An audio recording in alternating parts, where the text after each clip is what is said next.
Lucian Thorne stepped out of his Rolls-Royce Phantom, the polished leather of his shoes tapping against the stone-paved street of the Lower East Side's Art District.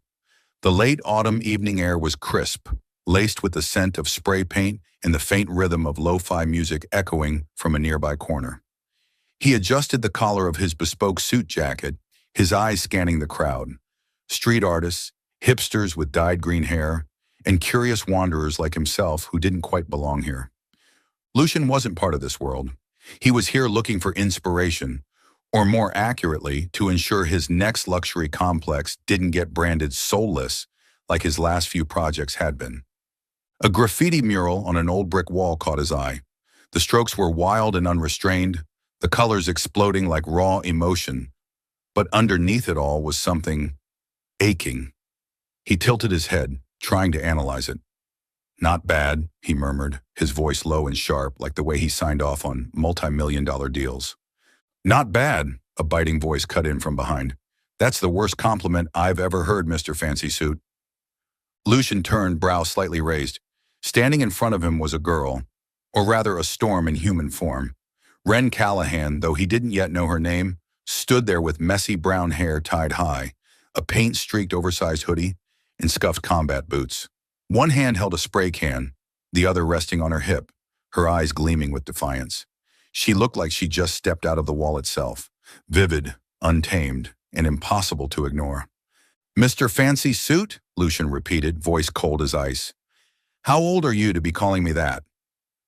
"Old enough to know your suit costs more than an apartment in this neighborhood," she shot back with a smirk, "and young enough to call you Mr. Fancy Suit if you act like a soulless machine." Lucian stiffened. No one talked to him like that. He was Lucian Thorne, the man behind glass towers scraping the sky, the man whose snap of a finger could silence an entire boardroom. But this girl, with her sharp brown eyes and half-smile, seemed not to care in the slightest who he was. "You painted this?" he asked, gesturing to the graffiti. "Sure did. And if you're planning to buy it to hang in some glossy office, sorry, it's not for sale." Wren crossed her arms, scanning him from head to toe. "People like you wouldn't understand it anyway." Lucian let out a dry chuckle, an unusual sound even for him. "People like me? You don't know anything about me." "Oh, let me guess." Wren leaned in, her tone teasing. "You're the type who thinks everything has a price, right? Land, homes, art, hell, even people. You walk in here, look at us like we're street rats, and think you can buy the soul of this place to build something shiny and soulless." Lucian frowned, not in anger, but in astonishment. She was disturbingly accurate. He was, in fact, planning to turn this neighborhood into a commercial complex, five-star hotel, penthouses, and a luxury mall designed for the elite. But hearing her say it out loud suddenly made it feel hollow. "You're pretty sharp," he said, his voice softening slightly. "But if you hate people like me so much, why are you still standing here talking?" Wren shrugged, tossing her spray can in the air and catching it with ease. "Because you're standing in front of my painting, and I don't like anyone looking at it like they're about to appraise it." Lucian looked at her, really looked, not like a business partner or a promising investment. There was something about her different. Not the polished beauty he was used to at high-end galas, but a raw, fiery life force that could burn down everything he knew. And for the first time in years, Lucian felt something stir. Curiosity, a sensation he thought he'd long outgrown. "What's your name?" he asked, barely realizing he'd said it aloud. Wren raised an eyebrow, clearly not expecting the question. "Wren Callahan. And you, Mr. Fancy Suit?" "Lucian Thorne," he replied, waiting for the usual reaction. Surprise, reverence, maybe even flattery. But Wren just smirked. "Sounds like the name of a Hollywood villain," she said, turning away with a wave. "Bye, Lucian Thorne. Don't ruin my neighborhood." She walked off, leaving Lucian standing there, one hand in his pocket, eyes fixed on her retreating figure. He didn't know why, but something about the way she called him a walking suit with no soul made him want to prove her wrong, or worse, made him want to see her again. As he got back into the car, the streetlight cast long shadows through the window, and Lucian murmured to himself, Wren Callahan, you'll be seeing me again. Wren Callahan sat on an old wooden crate in the alley behind the Arts District, her brush moving swiftly across the worn surface of a skateboard. Blue and red paint splattered wildly, as if she were trying to paint out her rage. It had been 3 days since her encounter with the slick-suited man, Lucian Thorne, a name that sounded like it had been ripped straight out of a B-list superhero movie. She couldn't shake the image of his eyes, cold but laced with something else, curiosity. "Don't ruin my neighborhood," she had said, and she genuinely hoped he'd listened. But deep down, Wren knew people like him never really cared. The sharp click of high heels on pavement pulled her out of her thoughts. A woman in a gray suit with her hair pulled into a tight bun appeared at the mouth of the alley, holding an iPad like a shield. "Miss Callahan?" the woman asked, her tone polite but rigid. Wren raised an eyebrow and set her brush down. "Who's asking?" "I'm Elise, Mr. Lucian Thorne's assistant. He'd like to meet with you." Wren burst out laughing, the sound echoing down the alley. "Mr. Fancy Suit? Oh, no thanks. I don't play fetch for bored billionaires." Elise didn't blink. "Mr. Thorne has a job offer. He wants to hire you as a community liaison for his new development project." Wren stopped laughing. She tilted her head, her eyes narrowing with suspicion. "Community liaison? Sounds like a fancy way to say he wants me as a human shield while he guts the neighborhood. Tell your boss I'm not interested." Elise pressed her lips together, clearly unused to being turned down. "Mr. Thorne is serious. He believes your perspective could add value to the project. You'd be generously compensated." "Oh, I bet," Wren said, standing and wiping paint on her ripped jeans. "So generously I'd forget you're planning to evict hundreds of poor families just to build penthouses for the elite, right?" Elise opened her mouth to respond, but Wren had already turned away, grabbing her skateboard and walking off. "Tell him to find someone else. I'm just a street rat, not some rich man's puppet." Lucian sat in his office on the 72nd floor of Thorne Tower, the light from the floor to ceiling windows casting long lines across his face. In front of him sat a 3D model of the future complex, gleaming towers, infinity pools, and an arts center he hoped would soften accusations of his work being soulless. But his mind wasn't on the model. It was in that alley with the girl whose tangled hair and burning eyes threatened to set his whole world ablaze. "She said no," Elise reported, standing at his desk. "She called herself a street rat and said she's not a puppet." Lucian smirked, a rare expression. "Street rat," he repeated as if savoring the phrase. "She's right. She's not a puppet. That's exactly why I want her." Elise frowned. "Sir, with all due respect, I don't understand. Miss Callahan has no credentials, no experience, and she clearly doesn't respect you. Why her?" Lucian rose and walked to the window, gazing out at the glittering city below. "Because she's the only person with the guts to call me a soulless machine to my face. I need that perspective, Elise. I need someone who isn't afraid to tell the truth, even when it hurts." Elise sighed, clearly unconvinced but too professional to argue. "What would you like me to do next?"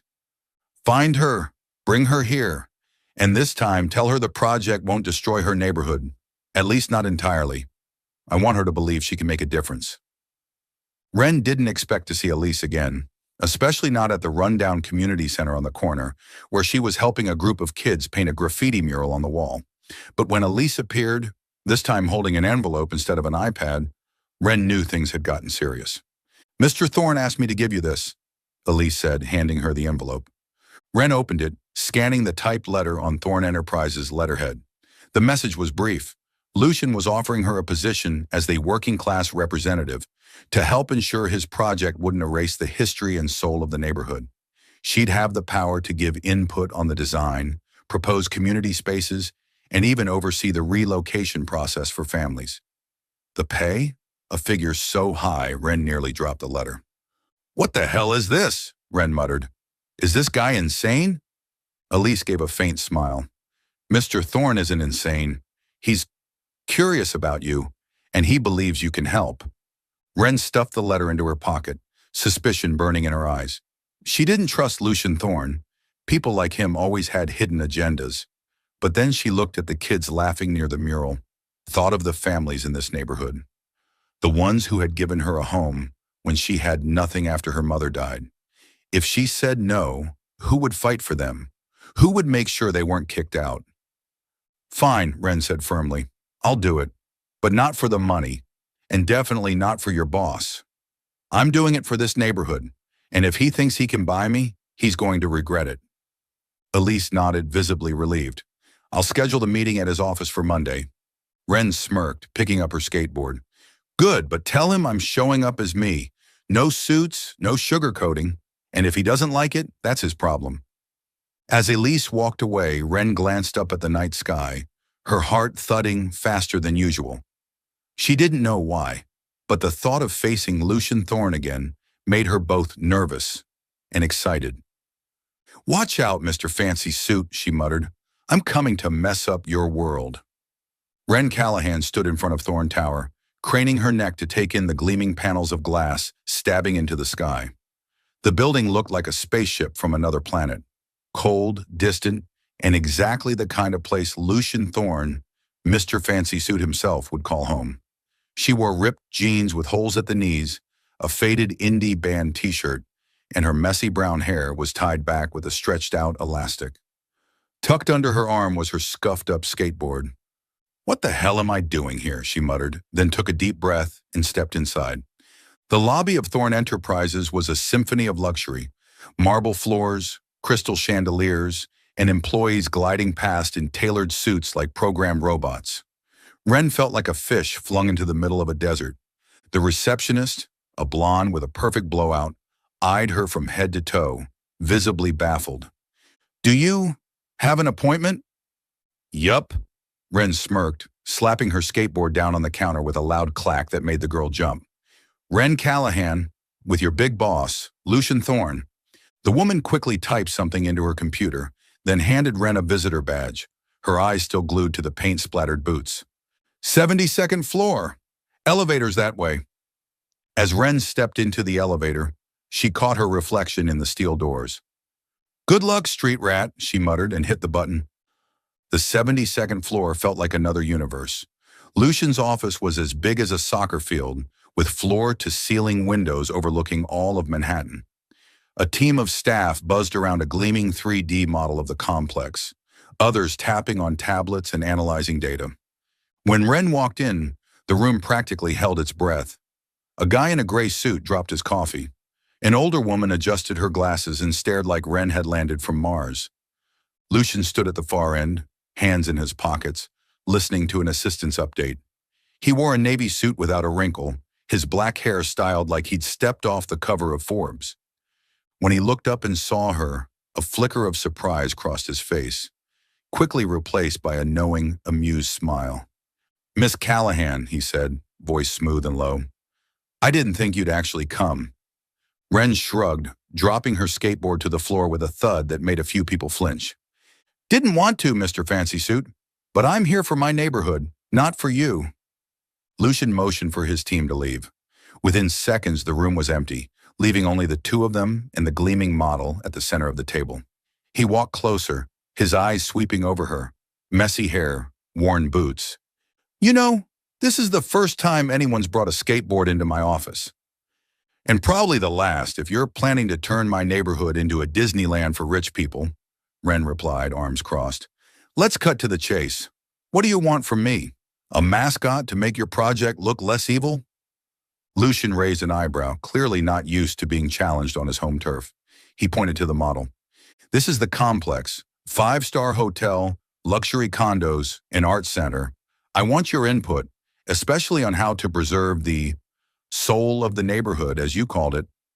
Ren stepped forward and leaned over the model. Sparkling glass towers, no trace of the old brick alleys, the graffiti murals, or the community center that had once given her hope in her darkest days. She looked up, eyes sharp as blades. This doesn't preserve the soul. This erases memories and history. You think a shiny art center makes up for displacing hundreds of families? Lucian's lips pressed together, but he didn't get angry. Instead, he tilted his head, curiosity flashing in his eyes. You make me sound like a Hollywood villain. I'm not evicting anyone, Ren. I'm relocating them with better living conditions. Oh, how generous, Ren scoffed, leaning on the table. You dump them in some far-off slum and call it relocation, then pat yourself on the back. Have you ever lived in a place where every corner tells a story? Or do you only know how to count money and build glass? Lucian laughed, a deep, warm sound that even surprised him. You really are a storm, Ren Callahan. I'm beginning to see why I hired you. Ren frowned, unsure whether he was mocking her or giving a compliment. Don't try to charm me, Mr. Fancy Suit. I'm here to make sure you don't destroy everything I care about. And I'm here to prove you wrong, Lucian replied, stepping closer. The distance between them shrank, and Ren suddenly caught the scent of his cologne, sandalwood with a hint of bergamot, refined but not overpowering. She stepped back, heart pounding for no reason she could name. Fine, she said, her tone stiff to mask her unease. You want me to work? Show me the relocation plan. I want to see exactly what you're doing with the people being affected. Lucian nodded and gestured to a sleek leather chair. She ignored it, choosing to stand, skateboard still tucked under her arm. He opened a file on his tablet and handed it to her. This is the preliminary plan. New housing, financial support, and job priority within the complex. Ren skimmed through it, her expression softening slightly. The plan was better than she expected, but she still didn't trust it. Sounds good on paper, but I want to see it happen, and I want the community center preserved. It's not just a building, Lucian. It's the heart of the neighborhood. He looked at her, really looked, like he was trying to decipher a complicated painting. You actually care, don't you? Not for money, not for clout, just for that place. Ren shrugged, turning her face away so he wouldn't see the flicker of emotion in her eyes. What's so weird about that? Not everyone lives in a gilded cage like you. Lucian was silent for a moment, then smiled. Not the usual polite smirk, but something genuine that lit up his whole face. You know, Ren, you might be the only person here who makes me want to be better. Ren shot him a glare, but the corner of her mouth twitched up. Don't get your hopes up, Mr. Fancy Suit. I still don't like you. Not yet, Lucian said, voice dropping lower, eyes locking on hers. But I'll change your mind. She shook her head, muttering something about egotistical billionaires. But as she walked out of the office, Ren couldn't deny it. Lucian Thorne, for all his arrogance, was starting to make her curious. Dangerously so.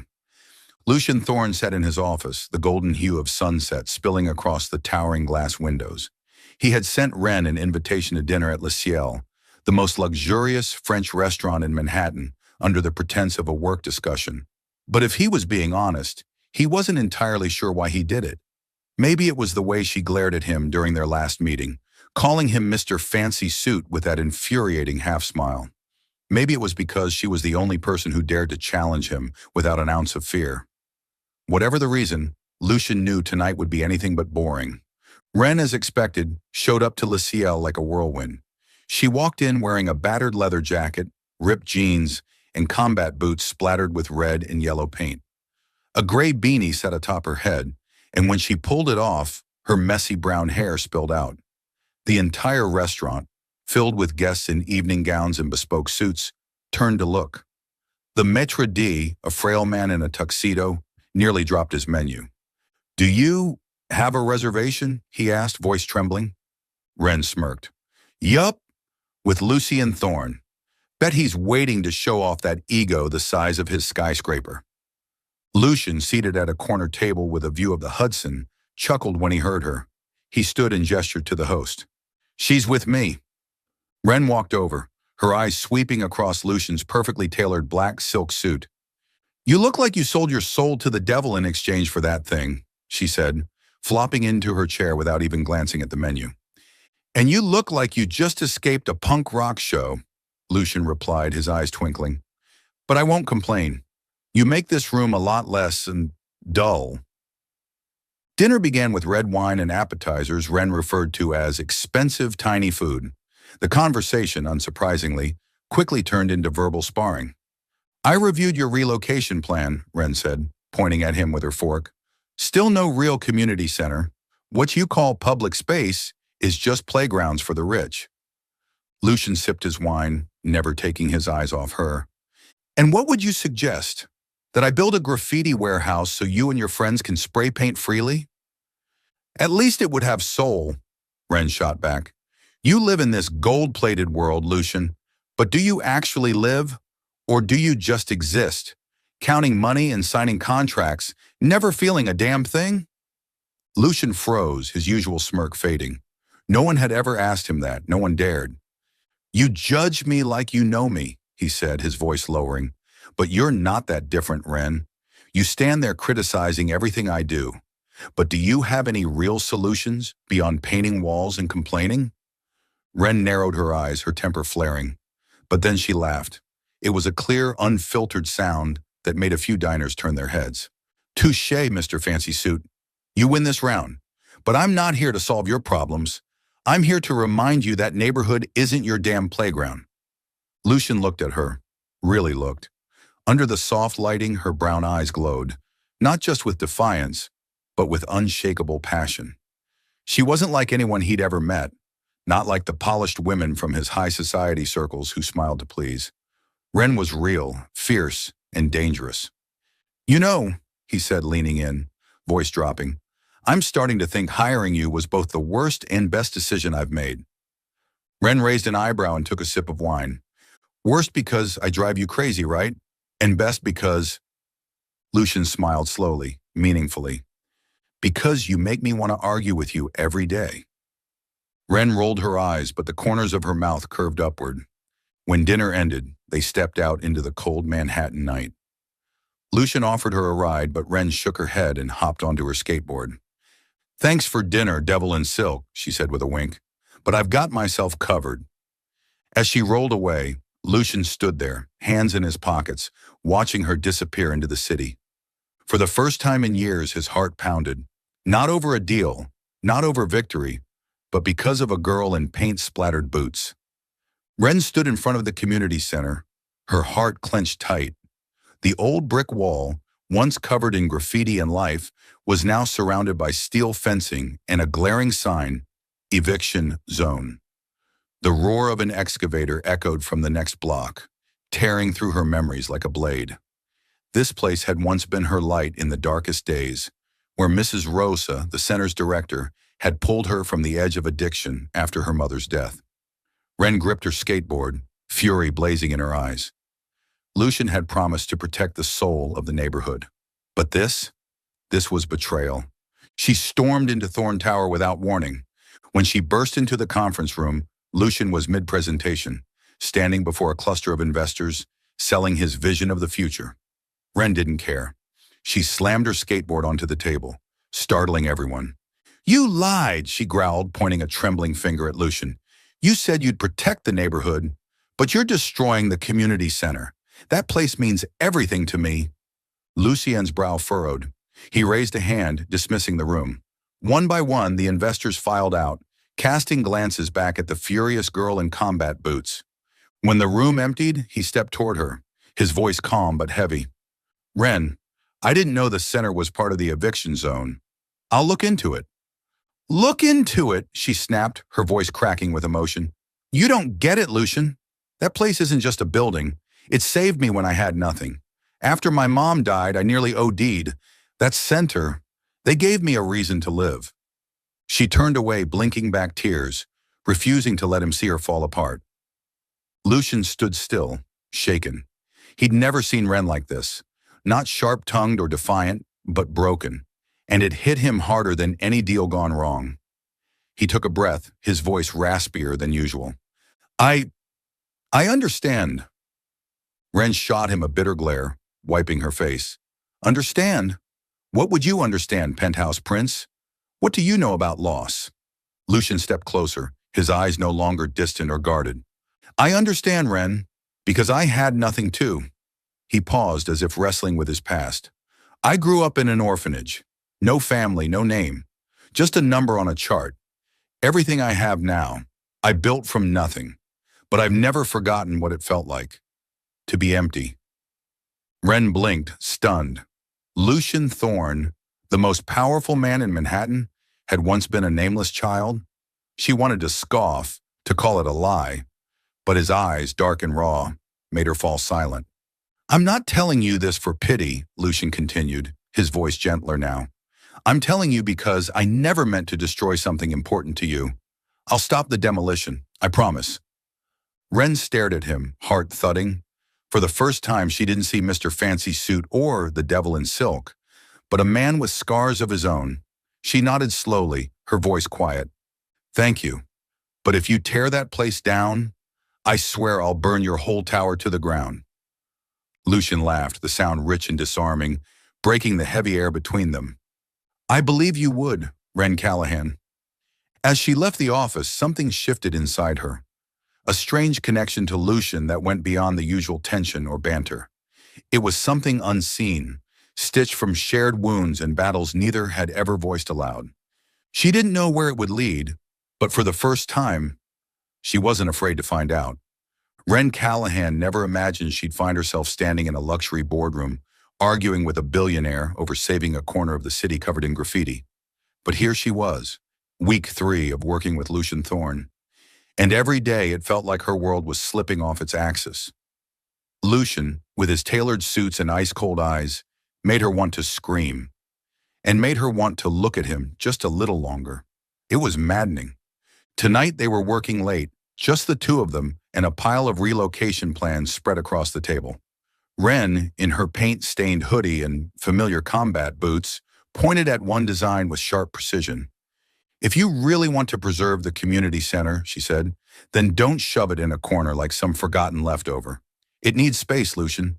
It needs to breathe. Lucian, sleeves rolled up, leaned over the table, so close Wren could smell his sandalwood cologne. And I told you I will make it happen, he replied, voice low but steady. But you have to give me time, Wren. This isn't just about painting a wall and calling it done.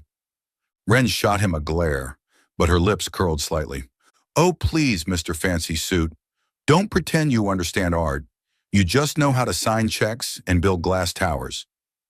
Lucian chuckled, the sound warm and disarming, enough to make Wren's heart stumble. You know, he said, I'm starting to enjoy your insults. They're honest. She turned away, pretending to study the floor plans, trying to hide the warmth rising to her cheeks. She hated the way he made her feel, like she was on a skateboard with no control. She hated his cold logic, the way he ran everything like a machine.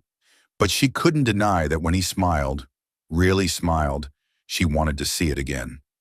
As the office lights dimmed, they moved to a leather sofa near the window. Lucian poured 2 glasses of whiskey from a sleek bar cart and handed her one. No work talk, he said, sitting across from her. Just conversation. Who are you, Wren Callahan, besides the girl who keeps threatening to burn down my tower? Wren took a sip, eyes gleaming with challenge. I'm a street artist, a rebel, and your personal nightmare. What about you? Who are you, Lucian Thorne, besides the CEO with the perfect jawline and a god complex? Lucian fell quiet, gazing into his glass as if the answer lay in the amber liquid. I don't really know anymore, he admitted, voice rough. But lately I've realized something. I need to see you smile every day. And I don't know why. Wren froze, her glass hovering midair. His words hit her like a stone cast into still water. She wanted to laugh, to call him the devil in silk and kill the moment, but his eyes, dark, steady, sincere, held her still. They began to argue again, as always, about everything from the relocation plans to how he described French appetizers as elegant bites. But this time, there was something different. Every glance, every word hummed with electricity. When Wren got up to retrieve another drawing, she clipped the edge of the table. Lucian caught her instantly, his hand closing around her arm. Time seemed to stop. They stood there barely an inch apart, their breaths mingling. Lucian's gaze locked onto hers, and Wren could feel her heartbeat pounding so loud it echoed in her ears. He leaned in, closer, closer still, and she knew exactly what was about to happen. A part of her wanted it to. But then she remembered who he was, what he controlled, what he could destroy with just a signature. She pulled away, her voice trembling. No, Lucian, I'm not doing this. Before he could speak, Wren grabbed her skateboard and rushed out of the office, leaving Lucian standing there, his heart pounding, for something he'd never felt before. Ren stood outside the community center, heart splintering as she watched the scene unfold. Steel fencing still wrapped around the building, but now bulldozers had started tearing into the graffiti-covered wall, the very one she and the kids had painted together. Just a week ago, Lucian had promised to protect this place. Just a week ago, she believed him. Not the CEO, but the man named Lucian, the one who'd opened up about his lonely childhood. But now it all felt like a lie. She had learned the truth from a headline that morning. Thorne Enterprises approve full redevelopment of Lower East Side. Despite Lucian's promises, he had signed off on the project. The article cited pressure from shareholders. It felt like a knife to the gut. She had trusted him, let him into her world, and he'd betrayed her. She stormed into his office without knocking. Lucian was seated behind his desk, eyes heavy with exhaustion, a pile of documents in front of him. He stood when he saw her, but Ren raised a hand to stop him. "Don't," she said, her voice colder than steel. "You promised, Lucian. You said you'd protect the community center, but you chose money, just like every other rich guy." Lucian drew in a breath and stepped closer. "Ren, it's not what you think. I didn't have a choice. The shareholders..." "Shareholders?" She cut him off, her eyes wet with fury. "Don't blame them. You're Lucian Thorne. You run everything, but you chose to destroy the one place that saved me. The one place hundreds of people call home. You're nothing but a machine, Lucian. I was wrong to think you had a heart." Her words landed like a blow to his chest. He wanted to explain, to tell her he had fought the board, that he was trying to save the center through back channels. But when he looked into her eyes, shining with betrayal, he knew no excuse could make this right. "Ren, I quit," she said, tossing her security badge onto his desk. "I'm done with you. Done with this project. Goodbye, Lucian." She turned and walked out, leaving Lucian standing there, feeling, for the first time in his life, like he'd lost something that truly mattered.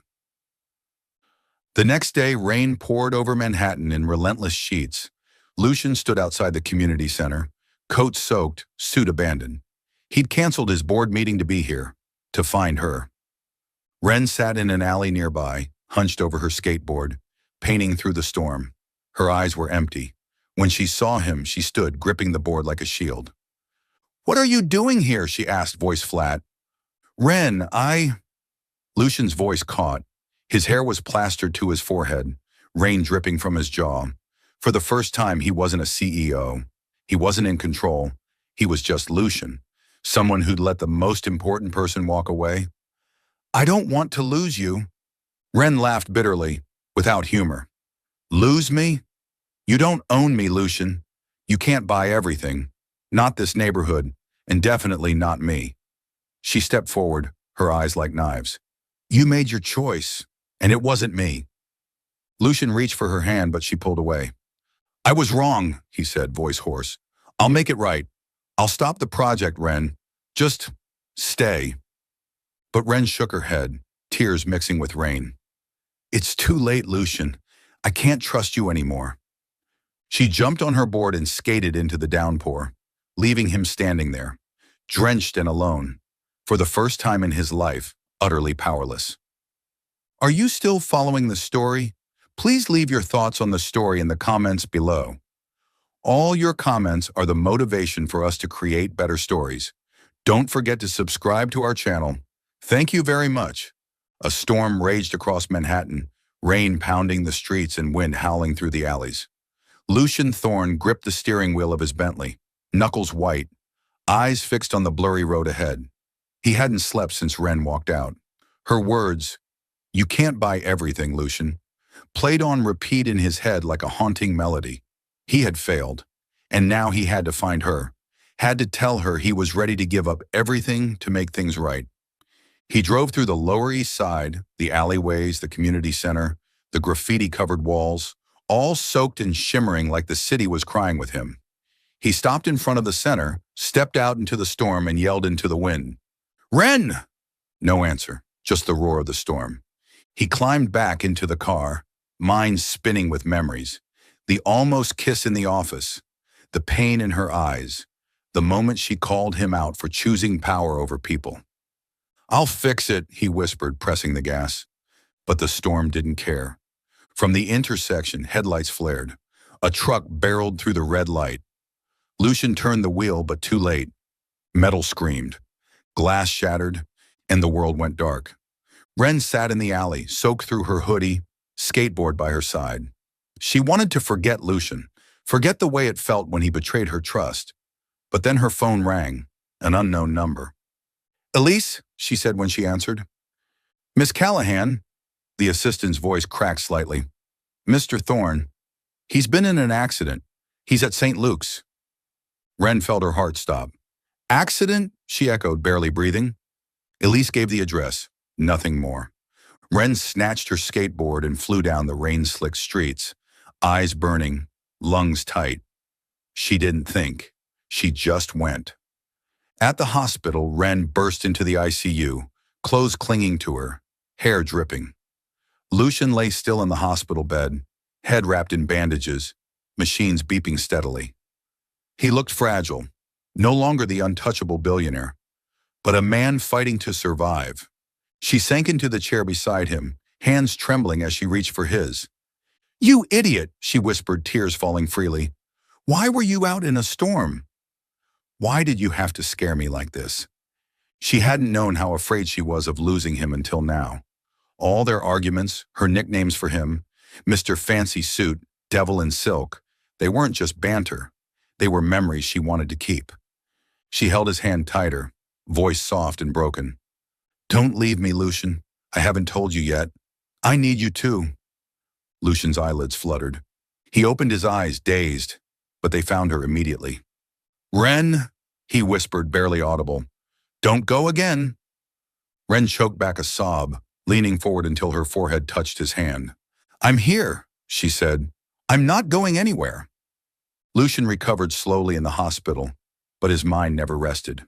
The accident had changed him, not just the scars on his body, but the moment he woke to see Wren by his side, eyes red, her hand gripping his. She had stayed even after everything, and he knew then, more clearly than he ever had before, that Wren was something he couldn't afford to lose, more than any contract, more than any skyscraper. 1 month later, Lucian returned to Thorne Tower, still weak but more determined than ever. He called an emergency board meeting with the investors and executives. Standing in front of the model of the development, the gleaming glass towers that had once been his dream, he made a shocking announcement. "We're terminating the current contracts," he said, voice firm. "The old neighborhood stays. We're rebuilding, but this time it's for the people. Community centers, art spaces, affordable housing. This is no longer a profit-driven project. This is about people." The room erupted in chaos. Some shareholders shouted about losing hundreds of millions, but Lucian stood his ground. "If you disagree, withdraw your investment," he said. "I'll fund it myself." He knew it could ruin his empire, but for the first time, he didn't care. He was doing this for Wren, for the neighborhood, and for himself, the orphan boy who once had nothing but a dream. Wren by now no longer worked for Thorne Enterprises. She had returned to the alleyways, painting again, teaching kids graffiti. She tried not to think about Lucian, but every brushstroke reminded her of him, his deep eyes, his rare smile, the words "don't go again," whispered in a hospital room. She told herself she hadn't forgiven him, but her heart told another story. One afternoon, Elise showed up and handed her an invitation. "Mr. Thorne would like you to attend an event," she said. Wren frowned, ready to say no, but curiosity won. She arrived at the address, a cleared lot in the old neighborhood, now strung with soft, glowing lights. A small stage had been built, and Lucian stood atop it, not in a suit but in a white shirt and jeans, looking more human than ever. "Wren," he said when he saw her, his face lighting up. In front of a crowd of local residents, street artists, and press, Lucian announced the launch of a new artist grant, the Callahan Fund. "This is to honor the girl who changed the way I see the world," he said, locking eyes with Wren. "She taught me that a neighborhood isn't just land and brick, it's stories and people." Wren stood frozen, tears welling in her eyes. She never imagined Lucienne would go this far, giving up profit, rebuilding the community as she had dreamed, using his power to preserve street art. As the crowd applauded, Lucian stepped down and walked toward her. "I was wrong, Ren," he said, his voice rough with emotion. "But I want to make it right. Not just for the neighborhood, for you. I don't want to own you, Ren. I just want to be beside you." Ren looked at him, heart racing. She wanted to be angry, to push him away, but she couldn't. She stepped forward and wrapped her arms around him, whispering, "You're such an idiot, Mr. Fancy Suit. But I guess I'm an idiot too, because I love you." Lucian smiled, pulling her closer, and under the twinkling lights they both knew they'd found a new world, one not built by either of them alone, but forged together. Ren Callahan stood in front of the newest building in the Lower East Side, eyes wide with wonder. It wasn't a towering structure like Lucian's other projects, but a modest, thoughtfully designed building. The exterior was covered with carefully preserved graffiti art, and large windows welcomed sunlight inside. The sign above read, "Callahan Gallery." Her name. Her heart thudded in her chest like the whole world had just paused. Lucian had invited her to see something special, but she hadn't expected this. Dressed in her usual paint-streaked hoodie and worn boots, skateboard tucked under one arm, Ren stepped inside. The space was open and bright, with white walls displaying artwork from local street artists, friends, collaborators, and students she had painted beside over the years. But in the center of the room, under a soft spotlight, hung one piece that made her gasp. Her first graffiti mural, painted when she was 16, messy, emotional, and full of raw heart. She thought it had been destroyed during the near demolition of the community center. She turned and saw Lucian standing behind her. No suit, just a white shirt and jeans, his expression softer than she had ever seen it. How do you have this?" she asked, her voice trembling. "I kept it," Lucian said, stepping forward. "When I first saw it, I didn't know it was yours. But I felt something in it, a story. And when I learned it was you, I couldn't let it go. Just like I couldn't let you go." Tears streamed down Ren's cheeks. She rushed into his arms, holding him tight. "You idiot, Mr. Fancy Suit! Who makes me cry like this?" Lucian chuckled, running his fingers through her hair. "I don't want to make you cry, Ren. I want to make you happy." Then he stepped back, dropped to one knee, and pulled a small box from his pocket. Inside wasn't a flashy diamond, but a delicate silver ring holding a small blue stone, carved from her old skateboard, polished to a shine. "Ren Callahan," he said, voice thick with emotion, "you knocked my world off course. I won't promise you the whole world. You already have yours. But I will spend my life building a new one with you. Will you marry me?" Ren covered her mouth, laughing and crying all at once. She nodded through her tears, and Lucian slipped the ring onto her finger. She pulled him up, kissing him beneath the soft lights and vibrant murals. "You're such a romantic fool," she whispered, "but I love you." The crowd outside, artists, neighbors, and Elise, burst into applause. Still holding Lucian, Ren grinned. "Don't think for a second I'm wearing a sparkly wedding dress. Devil in silk." Lucian laughed, wrapping his arms around her. "I don't need a dress. I just need you." Here is the American English translation, with accurate grammar and fidelity to the original meaning. The sky was a flawless blue over the Lower East Side, sunlight pouring across graffiti-covered walls at the community center. Today was Ren Callahan and Lucian Thorne's wedding day, and the small courtyard had been transformed with string lights, wildflowers, and soft linen fabric fluttering in the breeze. There was no grand ballroom or symphony orchestra, but the community center, the place they had rebuilt together, was filled with laughter, music, and the love of the neighborhood residents. Lucian stood at the end of the aisle in a white linen shirt and jeans, relaxed but still undeniably striking. He was nervous, eyes gleaming as he looked toward the entrance where Ren would appear. He had prepared himself for the everyday Ren, hoodie, ripped jeans, and paint-splattered boots, and he didn't mind. To him, she was always the most beautiful storm. But when Ren stepped out, the crowd fell silent before erupting in gasps of surprise. She wore a traditional wedding gown, pure white, with a sheer veil that lightly traced her figure. The dress wasn't extravagant, but its elegant cut highlighted her natural beauty, like a work of art framed by the city streets. Her usually messy brown hair was gently waved and crowned with a wildflower wreath. Her brown eyes sparkled, and her soft smile made it impossible to look away. On her hand, the blue stone ring crafted from an old skateboard glinted in the sunlight, a rebellious signature on her graceful look. Lucian stood frozen, his heart pounding. "Ren," he whispered, voice cracking. "Are you an angel?" Ren approached, cheeks slightly flushed, but her eyes twinkled mischievously. "Don't get dreamy on me, Mr. Fancy Pants," she said, winking. "I just wanted to show you a different version of Ren. But inside, I'm still the girl who'd burn your building down if I had to." The crowd, neighbors, street artists, and even Elise, wiping away tears, burst into laughter. The ceremony was simple but heartfelt. A street musician friend of Ren's strummed a soft ballad on his guitar. Ren and Lucian exchanged vows, not poetic but honest. "I used to think I had everything," Lucian said, holding her hand, eyes locked on her gentle face. "But you showed me what it means to really live. I promise to stand by you. Whether you're in a wedding dress or a hoodie, even if you keep calling me a silken demon." Ren smiled, tears glittering in her eyes. "You turned my world upside down, Lucian Thorne," she said softly, "but I promise to love you, whether or not you try to lure me into fancy restaurants. And thank you for making me want to wear a dress today." They exchanged rings and kissed to cheers and applause.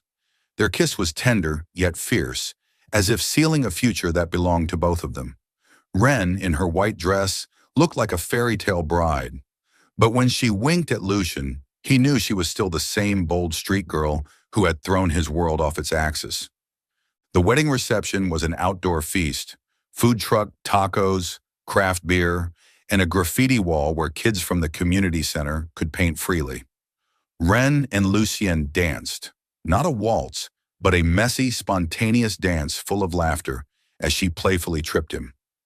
Her white dress floated in the wind, and Lucian couldn't take his eyes off her. "You look stunning," he whispered, pulling her close. "Don't get used to it," Ren replied, leaning into his chest with a smile. "I might wear a hoodie for our anniversary next year." As night fell, they sat on a wooden bench under a sky full of stars. Ren, still in her wedding gown, rested her head on Lucian's shoulder. "We did it, didn't we?" she asked gently. "Not your world, not mine, but ours." Lucian kissed her hair, the faint scent of wildflowers in the air. "And this world will always have room for wedding dresses, skateboards, and graffiti." Ren laughed, lacing her fingers with his, the blue ring gleaming under the moonlight. They were no longer opposites. They were Ren and Lucian, a love story painted in spray paint, glass, and dreams that refused to fade. 2 years after the wedding, the Lower East Side had become a vibrant art hub, with the community center and Callahan Gallery at its heart.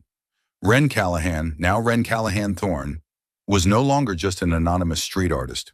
Her name had appeared in international art magazines, from Art Forum to Juxtapose, hailed as the graffiti flame who redefined street art. But to Ren, success wasn't the press or the praise. It was being able to paint, to live, and to inspire the people around her, especially the kids in the neighborhood. Today marked the opening of the biggest exhibition of her career, Street Stories, hosted at Callahan Gallery. It didn't just showcase her work, but also that of young street artists she had mentored through the Callahan Fund, founded by Lucian. Ren stood outside the building in her signature look, an oversized white shirt, ripped jeans, and paint-splattered boots, still true to herself, even if she had grown to love the dress from that special day. The blue stone ring shimmered on her hand, a reminder of Lucienne and the journey they had shared. Inside the gallery, the walls were bursting with color, graffiti pieces telling stories of the neighborhood, of loss, hope, and love. At the center hung Ren's newest work, a massive painting of the community center, kids painting graffiti, Mrs. Rosa smiling, and a blurred figure of Lucian in the corner, gazing at her with gentle eyes. "Is that me?" Lucian asked, appearing beside her in his usual linen shirt and jeans, no trace of the old Mr. Suit. Ren winked. "Yeah, but I made you blurry, so no one thinks you're the main character. This is the neighborhood story, not the millionaires." Lucian laughed, pulling her into his arms. I'm fine being your background, my storm. He kissed her forehead, and Ren leaned into him, soaking in the warmth. The exhibition exceeded expectations. Art critics, collectors, neighborhood locals, and street artists from around the world all gathered. Ren stepped onto the small stage, not nervous at all, even though she once thought she'd freeze in front of a crowd. "Thank you all for coming," she said, voice clear. "This exhibit isn't about me. It's about the neighborhood that saved me, about the people who gave me a family when I had nothing, and about the man who believed a street rat like me could change the world." She looked at Lucian, her eyes sparkling, and he smiled, heart pounding like the first time he saw her.